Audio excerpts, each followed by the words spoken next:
Depuis le 14 janvier, le nouveau plan local d'urbanisme de Bastia fait l'objet d'une enquête publique. Elle est menée par des commissaires enquêteurs désignés par le tribunal et qui ont pour mission d'expliquer au public ce document d'urbanisme très technique.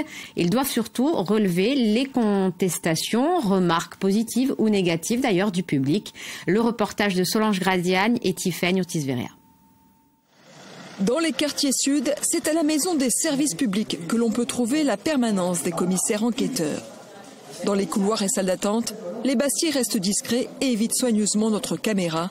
Un PLU reste un document sensible. Ces deux femmes sont venues se renseigner sur une notion difficile à comprendre, celle de zone urbanisée à densifier.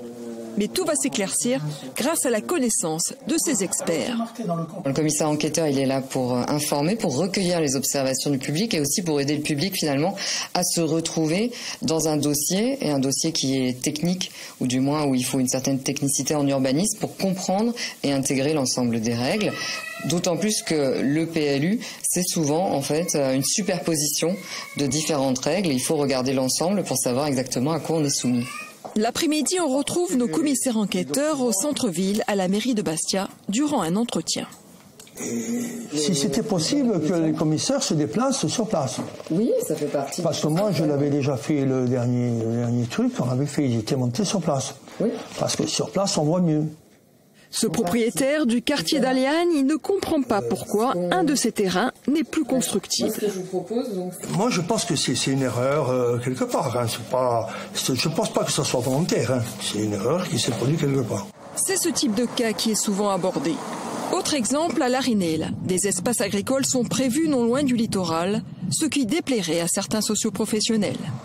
Le PLU de Bastia prévoit au total 331 hectares classés en zone agricole, mais aussi par exemple 725 logements sur plusieurs étages dans le quartier du Fango. Deux collectifs de citoyens, l'un à Aliagne, l'autre au Fango, s'opposent à cette proposition qui, je cite, va verticaliser l'habitat et concentrer les logements. Il y a quelques jours, un troisième collectif fondé par un opposant à la mairie de Bastia remet en cause l'insuffisance et l'emplacement des espaces agricoles proposés par ce PLU.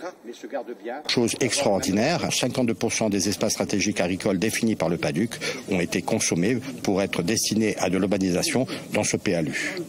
Et la compensation qui est offerte pour pouvoir justement justifier de consommer ces ESA n'a strictement rien à voir avec les caractéristiques ESA. C'est des terrains qui sont extrêmement pentus et qui ne permettent pas d'accueillir l'agriculture. Ce troisième collectif compte saisir le tribunal administratif pour contester le PLU. De son côté, la mairie de Bastia assure qu'elle respecte les règles du PADUC. Tous les Bastiens ont la possibilité de donner leurs observations et remarques aux commissaires enquêteurs en les consultant sur place à la mairie, mais aussi par Internet sur le site officiel, en visioconférence tous les samedis matins grâce à ce QR code.